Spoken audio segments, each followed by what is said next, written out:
रात्री झोपताना minimum 45 minutes आधीच आपला मोबाईल पॉझिटिव्ह शब्दांचा भरणा आपल्या इनर माइंड मध्ये जातो. मोटिवेशनल व्हिडिओज बघितले म्हणजे आपण हील झालो असं होत नाही. ते मोटिवेशन तेवढ्या वेळापुरतं सिंपल थोडेसे सरावाने सुद्धा आपण आपली इमोशनल हेल्थ इम्प्रूव्ह करू शकतो. तुम्ही 12-1 वाजेपर्यंत झोपता, तुमची हिलिंग आहे ना रात्री 10 वाजेपासून 4 वाजेपर्यंत पिकवर असते. की तुम्ही तुमच्या पुढच्या जनरेशनला लाईफ टाइम साठीचं बेस्ट गिफ्ट देणार आहात त्यांना. सकाळी उठताना आपण आधी आपला मोबाईल घेतो, किती वाजले किंवा काय काय नोटिफिकेशन आले. Don't do that. अजिबात ते करू नका. स्ट्रेस, एन्झायटी, वरीज या सगळ्यांचं ओझं आपण कॅरी करत असतो. ते ओझं कमी होतं माइंड योगाच्या द्वारे. माइंड योगामध्ये असणार आहे टेक्निक्स आणि एक्सरसाइजेस तुमच्या मनासाठी. टीनेज मुलांपासून तर वयोवृद्धांपर्यंत माइंड योगाची गरज आहे. एखादा गोल सेट करा. तो मोबाईल बघण्यापेक्षा एखादा गोल म्हणा की मला उद्या माझं ऑफिसचं प्रेझेंटेशन मी खूप छान देणारच आहे, मी बेस्ट करणारच आहे.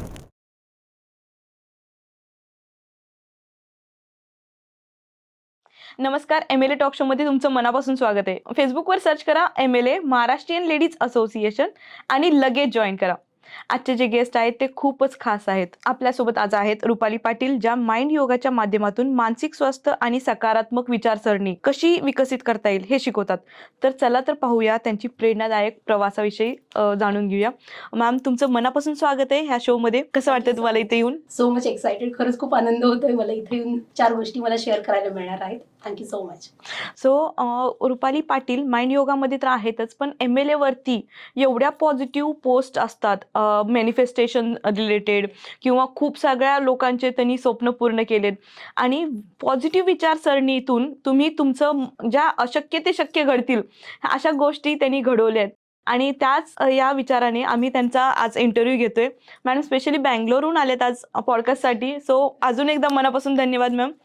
सो पहिल्यांदा मला विचारायचं की माइंड योगा काय आहे? सो माइंड योगा हा ऍक्च्युली आपल्या पारंपरिक योगापेक्षा थोडासा वेगळा आहे. त्याची बेसलाईन जर तुम्ही म्हणाल तर ती सेम आहे. कशी? जसं पारंपरिक योगामध्ये आपण शारीरिक एक्सरसाइजेस किंवा शरीर सुदृढ ठेवण्यासाठी एक्सरसाइजेस करणार, योगासनं करणार, बरोबर?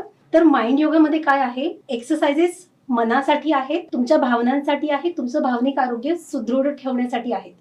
माइंड योगामध्ये असणार आहे टेक्निक्स आणि एक्सरसाइजेस तुमच्या मनासाठी, म्हणजे मनावरचं ओझं कमी करण्यासाठी. तर मनावरचं ओझं म्हणजे स्ट्रेस, एन्झायटी, वरीज या सगळ्यांचं ओझं आपण कॅरी करत असतो. ते ओझं कमी होतं माइंड योगाच्या द्वारे.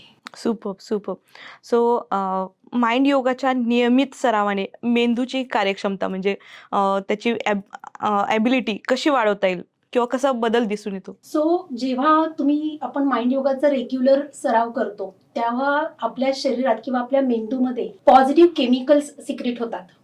जेव्हा तुम्ही तो रेग्युलर सराव करणार पॉझिटिव्ह केमिकल्स सिक्रेट होतात आणि ह्या पॉझिटिव्ह केमिकल्स राईट. सो आतूनच तो उत्साह वाढतो, कॉन्फिडन्स वाढतो आणि त्यामुळे तुमचं भावनिक आरोग्य ऑटोमॅटिक हील व्हायला सुरुवात होतं आणि भावनिक आरोग्य हील होतं, त्यामुळे मानसिक आरोग्य देखील हील व्हायला सुरुवात होते. वा, एकदम शॉर्ट मध्ये खूप मस्त तुम्ही उत्तर देत आहेत. सो तुमच्या अनुभवातून कोणत्या कोणत्या व्यक्तींना माइंड योगाची गरज लागते? जर तुम्ही मला विचाराल तर मी असं सांगेल की अगदी टीनेज मुलांपासून तर वयोवृद्धांपर्यंत माइंड योगाची गरज आहे. पण तरीही जर अजून शॉर्टलिस्ट करायचं असेल तर मी सजेस्ट करेन ज्या पालकांची मुलं लहान आहेत किंवा टीनेज मध्ये ज्यांची मुलं आहेत ना, त्या पालकांनी हमखास माइंड योगा करायलाच हवा.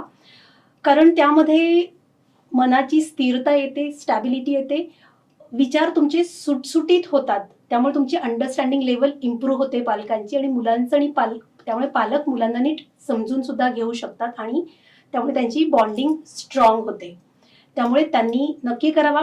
आणि अजून महत्त्वाचं मी तुम्हाला इथं सांगेल, जसं पॅरेंट्स करतात ना, मुलं ऑटोमॅटिक त्यांना फॉलो करतात. म्हणजे मी माझे एवढे स्टुडंट्स बघितले, त्या मला नेहमी शेअर करतात की रुपाली मी करतेय बट माझा मुलगा मला बघून ते करायला लागलाय आणि त्याच्यातही ते पॉझिटिव्ह बदल दिसतात. अजून इथं मी एक महत्त्वाची गोष्ट ऍड करेल, जेव्हा पालक हे करायला घेतील, माइंड योगा करायला घेतील, त्यांची इमोशनल हेल्थ आणि भावनिक आरोग्य इम्प्रूव्ह होत जाईल, तर ते त्यांच्या नेक्स्ट जनरेशनला काय देत आहेत बरोबर. बघा, त्यांच्या नेक्स्ट जनरेशनला काय देतात. अदरवाईज भावनिक आरोग्याला कुणीही महत्त्व देतच नाही. माहिती नाहीये की त्याला आपण हील करू शकतो किंवा केलं पाहिजे. करू शकतो हा पुढचा प्रश्न आहे, करायला तरी आपण पुढे सरसावतो का नाही. बट जेव्हा पॅरेंट्स हे करायला घेतील तेव्हा मी हे सांगेल की तुम्ही तुमच्या पुढच्या जनरेशनला लाईफ टाईम साठीचं बेस्ट गिफ्ट देणार आहात त्यांना, की अरे भावनिक आरोग्य, मानसिक आरोग्य नॉर्मल आहे. जसं शरीरात दुखापत होते तसं मनही दुखावलं जातच की. बरोबर. मग त्याला तुम्ही हील करू शकतात. त्याला हील करणं अगदी नॅचरल आहे. बरोबर. सो हे तुम्ही तुमच्या पुढच्या जनरेशनला देणार. त्यामुळे त्या पालकांनी नक्की करावा. Super super. सो हे माइंड योगा प्रत्येकासाठी आहे. स्पेशली लहानपणापासून जर ती सवय लावली तर निश्चितच त्यांना पुढचं भविष्य घडवण्यासाठी खूपच मदत होणार आहे. अगदी. सो आजकाल तर एवढं स्ट्रेस लाईफ आहे, तर सकारात्मक किंवा पॉझिटिव्ह ॲटिट्यूड होण्यासाठी काय सवयी लावायला पाहिजेत आपण स्वतःला? पॉझिटिव्ह ॲटिट्यूड किंवा सकारात्मकता जर वाढवायची असेल तर मी एक टिप तुम्हाला सांगेल आणि ती म्हणजे मेंटल डाएट. बर. मेंटल डाएट है ना, जसं तुम्ही फिजिकल साठी आहार फॉलो करतात तर मनासाठी, विचारांसाठी सुद्धा मेंटल डाएट फॉलो करणं अत्यंत गरजेचं आहे. मग आता प्रश्न हा येतो की मेंटल डाएट मध्ये रुपाली काही खायचंय का? सो नाही. किंवा त्याला असं समजा, विचार जे आहेत, विचार हे तुमचे मेंटल डाएटच आहे. बरोबर. ओके. तर त्यामध्ये काय करायचंय मेंटल डाएट मध्ये, आय वुड सजेस्ट की रोज 5 तरी पॉझिटिव्ह शब्द, ओके. रोज मेंटल डाएट मध्ये रोज 5 पॉझिटिव्ह शब्द मोठ्याने बोला, मनातल्या मनात रिपीट करा, लिहून काढा. तुम्ही जेवढी ही प्रॅक्टिस करणार तेवढे पॉझिटिव्ह शब्दांचा भरणा आपल्या इनर माइंड मध्ये जातो आणि इनर माइंड मधूनच तुमचं भावनिक आरोग्य ऍक्च्युली हील होत असतं. सो जर तुम्हाला तुमचं भावनिक आरोग्य आणि मानसिक आरोग्य सुदृढ ठेवायचं असेल तर असं समजा की रोज 5 शब्दांचा डोस आणि you will heal your emotional health and mental health. Superb superb. खूप मस्त सांगतायत. अजूनही आपण मानसिक आरोग्याकडे जात नाहीत, तर हा टॅबू काय आहे, की मानसिक आरोग्याबद्दलचा एक टॅबूचा विषय काय वाटतोय तुम्हाला? अनफॉर्च्युनेटली अजूनही हा टॅबूच आहे आपल्या सोसायटीमध्ये. नाही म्हणजे जसं कान दुखला, घसा दुखला, आपण पटकन अरे काय रेमेडी घ्यायची याच्यावर, किंवा मला दुखतंय पटकन आपण सांगतो. पण एन्झायटी होतीये, डिप्रेशन आहे, ओव्हर थिंकिंग होते, स्ट्रेस झालाय, हे सांगायला अजूनही लोक लाजतात. बरोबर. त्यांना लाजण्यापेक्षा ना याची भावना सुद्धा आहे की अरे मला काही झालंय का, मला काही. सो त्यामुळे ते सांगत सुद्धा नाहीत. त्यामुळे म्हणजे मी आता असं एक्सपेक्ट करते की माइंड योगाच्या मदतीने नक्कीच हा टॅबू आता कमी होत जाईल. म्हणजे तो टॅबू न राहता सोसायटी ह्याला नक्कीच ऍक्सेप्ट करेल. कारण अगदी सिम्पल टेक्निक्स असतात. सिम्पल थोडेसे सरावाने सुद्धा आपण आपली इमोशनल हेल्थ इम्प्रूव्ह करू शकतो. हे तुम्ही माइंड योगामध्ये शिकणार आणि तेव्हा रिअलाइज होतं की ही मोठी गोष्ट नाही आहे. We can accept it. So mind योगाच्या मदतीने मला फुल गॅरंटी अशी वाटते की नक्की हा टॅबू फ्युचरमध्ये तरी राहणार नाही, लवकरात लवकर संपेल आणि लोक सोसायटी इझिली त्याला ऍक्सेप्ट करतील. Super super. येस, हा, प्लीज गो यात ऍड करायला मला आवडेल की अजूनही आपण बघतो फेसबुक ग्रुप्स मध्ये अनोनिमस पोस्ट हो, येतात, खूप है सारे. ना? हो. आणि त्या काय असतात सगळ्या ह्याच, मला असं वाटतंय, मला भीती वाटते, पण नाही कोणी असं ओपन करून नाही म्हणू शकत, सांगू शकत अजूनही. पण चलो होपफुली. सो ह्या सगळ्या फील्डकडे तुम्ही कसं वळला? या फील्डमध्ये actually me by profession software engineer होते. मी पुण्यातच मल्टीनॅशनल कंपनीमध्ये ॲज अ सॉफ्टवेअर इंजिनियर म्हणून काम करत होते. पुण्याची आपली आनंद देशपांडेंची पर्सिस्टंट मध्ये मी happily I was working there. Okay. But I found की मी चांगला जॉब करते, चांगलं डेझिग्नेशन आहे, चांगली सॅलरी पण आहे, तरी पण कुठेतरी अचानक लो फील होणं, आनंद फील न होणं, या गोष्टी होत्या. आणि मी I was not the only one. मला आधी वाटलं की मी एकटी आहे, but I was not the only one. जेव्हा माझे कलिग्स मी बघितले की अरे ते पण याच्यातून जात आहेत, so I think that things hit me की मी काहीतरी केलं पाहिजे. आणि हळूहळू मग मी तिथून सुरुवात केली. मी पुस्तकं वाचणं, जेवढं मला जमत होतं तेवढं मी माझ्या फ्रेंड सर्कलमध्ये हील करायचा प्रयत्न करायचे. अँड देन हळूहळू मला रिअलाइज झालं की मी याच्यात चांगलं करतेय. आणि त्यानंतर मला आउट ऑफ इंडिया शिफ्ट व्हावं लागलं. त्यामुळे तिथं मला जॉब नव्हता. Then I got my full time to dedicate my full time to this, to learn. मी काही कोर्सेस केले, पुस्तकं वाचली आणि मग हा कोर्स ऍक्च्युली मग मी तिथून डिझाईन केला की माइंड योगा मॅनिफेस्टेशन मध्ये एक्झॅक्टली सगळ्या थरावर आपण हील होतो. शॉर्टमध्ये मी सांगेल इथं की जनरली आपल्याला वाटतं की मोटिवेशनल व्हिडिओज बघितले म्हणजे आपण हील झालो, असं होत नाही. ते मोटिवेशन तेवढ्या वेळापुरतं असतं. बरोबर. सो हा जो कोर्स आहे ना, हा तुम्हाला कॉन्शियस माइंड आणि सबकॉन्शियस माइंड दोन्ही लेवलला सोबत जेव्हा तुम्ही असतात तेव्हाच तो नीट वर्क करतो आणि लाईफ लॉंग वर्क करतो. सो तिथून माझी ती जर्नी चालू झाली, ती आजपर्यंत कंटिन्यू आहे. सुपर. सो आत्ताच्या नॉट तरुण पिढी, पण प्रत्येक जणाला कुठल्या अशा सवयी लावायला पाहिजेत, की जेणेकरून ते अजून पॉझिटिव्हनेसकडे वळतील? मी तुम्हाला जसं तर तुम्ही तरुण पिढी म्हणतायत किंवा सगळ्यांनीच, नॉट ओन्ली तरुण पिढी, मी सगळ्यांना एक गोष्ट आवर्जून सांगेल. रात्री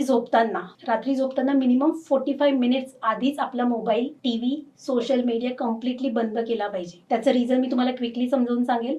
रात्री जेव्हा तुम्ही झोपतात, जेव्हा आपण झोपेत जात असतो, तेव्हा आपले इनर माइंड जागे होत असतं. बरोबर. आणि इनर माइंड मध्ये आपण किती निगेटिव्हिटी भरतोय. सोशल मीडिया या सगळ्या गोष्टी निगेटिव्ह आहेत की नाही, या सगळ्या तिथं जातात, त्या इनर माइंड मध्ये स्टोअर होतात आणि तिथून आपली इमोशनल हेल्थ खराब व्हायला सुरुवात होते. त्यामुळे जर तरुण पिढी असू देत किंवा कुणीही, जर तुम्हाला वाटतंय की इमोशनल हेल्थ आणि या गोष्टी व्यवस्थित राहिल्या पाहिजे, तर रात्री 45 मिनिट्स आधी मोबाईल पूर्णपणे बंद करा. काहीतरी चांगलं थॉट घेऊन झोपा. थॉट म्हणा किंवा उद्या तुम्हाला काय करायचं, कुठली गोष्ट बेस्ट करायची ना, तो थॉट तुम्ही मनात घेऊन झोपलात तर इनर माइंड मध्ये तो जातो. इनर माइंड ऑटोमॅटिक तुम्हाला मोटिवेट करतं. तुमचा तो थॉट किंवा गोल, एखादा गोल सेट करा. तो मोबाईल बघण्यापेक्षा एखादा गोल म्हणा की मला उद्या माझं ऑफिसचं प्रेझेंटेशन मी खूप छान देणारच आहे, मी बेस्ट करणारच आहे. अशा पद्धतीने जेव्हा आपण ठणकावून आपल्या इनर माइंडला सांगतो ना, इनर माइंड तुमच्याकडनं ते काम करवून घेतं. ही एक मी गोष्ट सांगेल. आणि अजून एक महत्वाचं म्हणजे झोप कंप्लीट घेतली पाहिजे. झोप पूर्ण घेतली पाहिजे, कारण झोपेत आपली हिलिंग होत असते. तुम्ही 12-1 वाजेपर्यंत झोपता, तुमची हिलिंग आहे ना रात्री 10 वाजेपासून 4 वाजेपर्यंत पीकवर असते. नॅचरल हिलिंग म्हणजे तुमचं शरीरातलं असू दे किंवा इमोशनली जर तुम्ही कुठे लो असाल ना, तर त्या पिरियडमध्ये हील होण्याची प्रोसेस जास्त असते. त्यात तुम्ही 1 वाजेपर्यंत जागलात, अर्धा वेळ तर तुम्ही वाया घालवला, जी नॅचरल प्रोसेस होती. त्यामुळे झोप पूर्ण घ्या आणि नॅचरल हिलिंग तुम्हीच करताय. सुपर. सो ऑफिसमध्ये आणि रेग्युलर लाईफमध्ये म्हणजे ऑफिस टाइम किंवा ह्याच्यामध्ये 2-3 अशा छोट्या माइंड योगाच्या टेक्निक सांगा, की जेणेकरून आम्ही स्वतः आता चालू करू. जसं मी तुम्हाला मगाशी म्हटले, क्विकली करण्यासारखं कुठेही तुम्ही वाचलं ना, पॉझिटिव्ह वर्ड आलं ना की त्याला रिपीट करा. का? सोसायटीमध्ये इझिली निगेटिव्ह वर्ड्स ऐकू येतात, पॉझिटिव्ह वर्ड्स खूप कमी येतात. सो त्याच्यासाठी स्वतः मेहनत घ्या. वाचलं ना काहीतरी, abundance, okay, something is positive, abundance, repeat it in your mind like this, okay. आणि ही हळूहळू सवय टाका. मी आज 1 शब्द घेतला, उद्या 2 घेतले, सो दॅट तुमची पॉझिटिव्ह व्होकॅब्युलरी इम्प्रूव्ह होईल, ज्याच्याने आपली पॉझिटिव्हिटी आपल्या शरीरातली ऑटोमॅटिक इम्प्रूव्ह होते. हे एक तुम्ही करू शकतात. अपार्ट फ्रॉम दॅट, जसं रात्री झोपताना मी सांगितलं की एक पॉझिटिव्ह लाईन देऊन झोपा. सिमिलरली सकाळी उठताना आपण आधी आपला मोबाईल घेतो, किती वाजले किंवा काय नोटिफिकेशन आले, डोंट डू दॅट. अजिबात ते करू नका. मग काय करायचंय, तेव्हा परत तुमचं इनर माइंड जे आहे ना, तेव्हा जागे असतं. कारण इनर माइंड मध्ये तुम्ही ज्या गोष्टी देतात, पॉझिटिव्ह द्या किंवा निगेटिव्ह द्या, तो पटकन एक्सेप्ट करतो. मग पॉझिटिव्ह का नाही द्यायच्या, बरोबर. मग जेव्हा तुम्ही सकाळी उठतात, याला सिल्वा मेथड म्हणतात ऍक्च्युली, की तुम्ही जेव्हा सकाळी उठतात, पटकन एक थॉट आठवा की आज दिवसभरात मला काय चांगलं करायचंय. टेन्शनवाल्या गोष्टी नका आठवू की अरे बापरे मला आज असं करायचं, अरे बापरे मध्ये तसं होणार आहे. Don't do that. Instead of that, मी हे काम बेस्ट करणारच आहे. माझ्या मुलाशी आज मी प्रेमाने बोलणारच आहे. महिलांसाठी जनरली होतं, मला माहिती. मी पण आहे एक आई. मुलांनी काहीतरी चुकीचं केलं की आपण इरिटेट होतो पटकन आणि नंतर विचार करतो की अरे नव्हतं करायला हवं. सो त्यापेक्षा आहे ना, तो थॉट सकाळी उठता द्या की आज मी माझ्या मुलीशी पूर्ण प्रेमानेच बोलणार आहे. बिलीव्ह मी, तो दिवस 100% तुमचा प्रेमाने जाईल आणि तुमचं आणि मुलांचं बॉन्डिंग पण स्ट्रॉंग होतं की आई आज तू वेगळी दिसतेस किंवा वेगळी तू बिहेव केलंस. कारण तुम्ही तो जो महत्वाची वेळ जी होती ना, तिथं तुम्ही त्याला रिप्रोग्राम केलं, बरोबर, व्यवस्थितपणे. सो माइंड योगामुळे तुमच्या वैयक्तिक जीवनामध्ये काय काय फरक पडला? माझ्या जीवनात तुम्ही म्हणाल, माझी सुरुवातच अशीच होते. जी मी तुम्हाला सांगते ना, ह्या सगळ्या गोष्टी मी फॉलो करते आणि I am so happy to share with everybody की जे मी फॉलो करते, माझी मुलगी देखील एक्झॅक्टली फॉलो करते. ती पण टीनेज मध्ये आहे आता. सो त्यामुळे मला भरपूर आनंद होतो की मी जे करते ना, ती मला फॉलो करत ती करत असते. माझा नवरा देखील ते फॉलो करतो. आणि मी माइंड योगा करत असल्यामुळे मला खूप साऱ्या आपल्या मैत्रिणी ज्या आहेत, ज्या माझ्या स्टुडंट्स आहेत, त्यांना मी भरभरून मदत करते. भरभरून म्हणजे मला कधीही कंटाळा येत नाही, थकायला होत नाही. इनफॅक्ट उलट आहे, म्हणजे जर मी थकलेली असेल एका दिवशी ना, तर मी पटकन क्लास घेते किंवा मी बघते की मला कोणाला कॉल करायचा आहे का. So I get that energy की मी या पद्धतीने स्वतःला हाय ठेवू शकते, एनर्जी हाय ठेवू शकते. Superb, superb. सो मॅम तुम्ही आज इथं आलात आणि एवढी छान आम्हाला माइंड योगाबद्दल सांगितलात आणि निश्चितच ह्याचा परिणाम म्हणजे ह्याचा आपले एम-एल-ए ग्रुप तर तुमची फॅन आहेच आहे आणि ह्यातून बरंच काही शिकतील आणि अजून नवीन लोकं तुमच्याशी कनेक्ट होतील आणि तुम्ही तर आज इथं आलात आणि एवढी इन्फॉर्मेशन दिलं त्याबद्दल मनापासून धन्यवाद. Thank you so much ma'am. तुम्ही मला इथं बोलवलात आणि माझा हा फर्स्ट एक्सपिरियन्स होता, but thank you so much. MLA always thank you so much from bottom of my heart. Grateful. Thank you. Thank you.